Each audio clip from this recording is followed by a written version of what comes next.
بسم الله الرحمن الرحيم. من خلال هذا الفيديو سنتعرف عن كيفية تمثيل الميدان على الخريطة، وبالتالي سنتعرف عن كيفية إنشاء منحنيات المستوى. Comment obtenir les courbes de niveau. نأخذ على سبيل المثال هضبة بالفرنسية كولين، ثم سنتعرف كيف يمكن أن نمثل هذه الهضبة على الخريطة. لاحظوا معي، سنأخذ نقطة ذات ارتفاع معين، نأخذ على سبيل المثال نقطة ذات ارتفاع 200 متر، ثم نأخذ باقي النقط التي لها نفس الارتفاع، نقطة أخرى لها نفس الارتفاع 200 متر، ثم نقطة أخرى لها نفس الارتفاع 200 متر، ثم نقطة أخرى. نقوم بجمع هذه النقط فيما بينها التي لها نفس الارتفاع، فنحصل على منحنى مستوى. إذن فمنحنى المستوى هو مجموعة من النقط لها نفس الارتفاع، حيث نقوم بإسقاط هذا المنحنى على الخريطة، فنحصل على هذا المنحنى. جميع النقاط التي تنتمي لهذا المنحنى فارتفاعها هو 200 متر.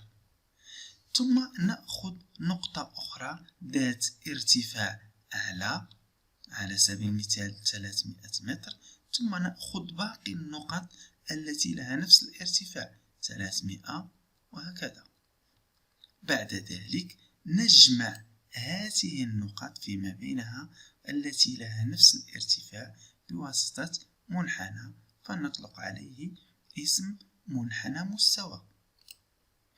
نفس الشيء نقوم بإسقاطه فنحصل على المنحنى التالي. هذا المنحنى يتكون من مجموعة من النقط لها نفس الارتفاع 300 متر. نفس الشيء نأخذ نقطة أخرى ذات ارتفاع أعلى ونحدد ارتفاعها في 400 متر، ثم نحدد باقي النقط التي لها نفس الارتفاع، ثم نجمع هذه النقط فيما بينها بواسطة منحنى، ونقوم كذلك بإسقاطها، فنحصل على منحنى مكون من عدة نقط لها نفس الارتفاع، ألا وهو 400 متر. نفس الشيء نقوم بتحديد نقطة ذات ارتفاع أعلى 500 متر، ثم باقي النقط التي لها نفس الارتفاع 500 متر، ثم نقوم بإسقاط هذا المنحنى على الخريطة، فنحصل على المنحنى التالي، والذي يتكون من مجموعة من النقط لها ارتفاع 500 متر. من خلال هذا نحصل في الأخير على خريطة طوبوغرافية. خريطة طوبوغرافية، نحصل على خريطة طوبوغرافية. نعم، فنحصل على خريطة طوبوغرافية، كارت طوبوغرافيك. هذه الخريطة تتكون من منحنيات مستوى. كل منحنى مستوى يتكون من عدة نقط لها نفس الارتفاع كما سبق وحددنا، والمنحنى الثاني يتكون هو كذلك من عدة نقط لها نفس المنحنى، كذلك المنحنى الثالث والرابع، حيث حددنا أن النقط التي تنتمي للمنحنى الأول ارتفاعها 100 متر، والنقط التي تنتمي للمنحنى التالي ارتفاعها 300 متر، أما النقط التي تنتمي للمنحنى الثالث فارتفاعها 400 متر، وهكذا بالنسبة للمنحنى الرابع الذي ارتفاعه 500 متر. الآن سنقوم بحساب تساوي البعد، نرمز له ب E صغيرة. تساوي البعد أو l'équidistance هو فرق الارتفاع بين منحنيي مستوى متتاليين. l'équidistance c'est la différence d'altitude entre deux courbes de niveau successifs.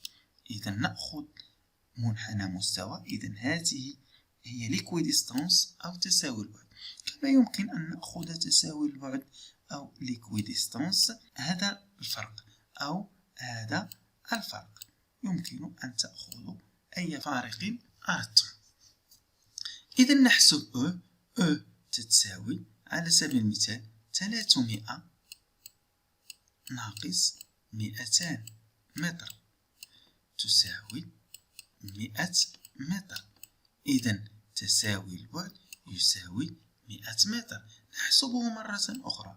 E تساوي على سبيل المثال نأخذ المنحنيين مستوى 400 أو 500 تساوي 500 متر ناقص 400 متر، الفرق هو 100 متر.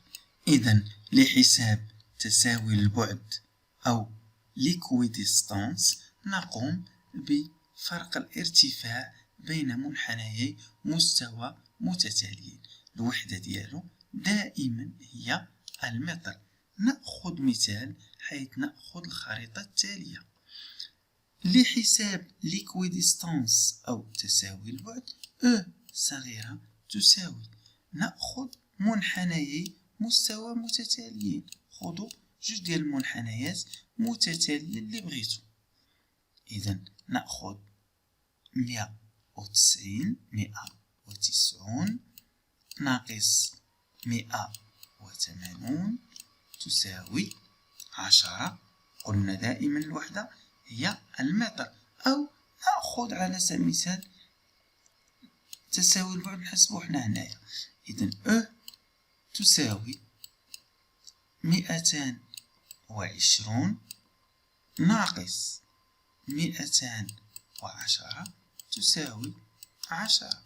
l'équidistance أو تساوي البعد ديال واحد الخريطة طوبوغرافية ثابت دائما نفس النتيجة، الوحدة ديالو هي المتر. نأخذ مثال آخر لخريطة طوبوغرافية أخرى، نحسب نفس الشيء تساوي البعد. E تساوي، نأخذ مثال منحنيي مستوى متتاليين، نأخذ أي منحنيي مستوى متتاليين، نأخذ 190. إذا l'équidistance أو تساوي البعد 100 ناقص 90 تساوي 10 متر. الآن لنحدد ارتفاع النقطة A وارتفاع النقطة B ثم ارتفاع النقطة D. déterminer l'altitude هو الارتفاع، l'altitude des points A et des points B et des points D. إذا l'altitude ديال A يعني ارتفاع النقطة A.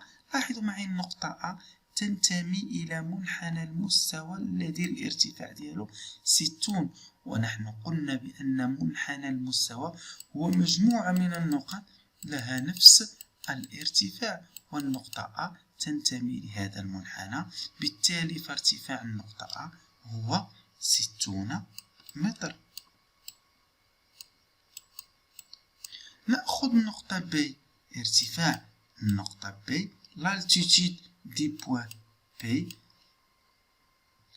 النقطة B تنتمي لمنحنى المستوى الذي ارتفاعه 80، ونحن كذلك قلنا بأن منحنى المستوى هو مجموعة من النقاط لها نفس الارتفاع، فنلاحظ أن B تنتمي لهذا المنحنى، وهذا المنحنى ارتفاعه 80. إذن فالنقطة B ارتفاعها 80 متر. نأخذ النقطة D. لاحظوا معي النقطة D لا تنتمي لأي منحنى مستوى، بل توجد بين منحنيي مستوى.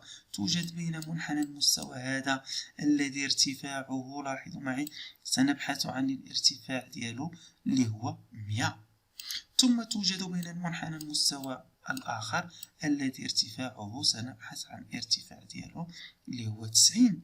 إذا فالنقطة دي جات بين 190. إذا كتقديريا يمكن أن نضع لها ارتفاعها 95 متر. شكرا.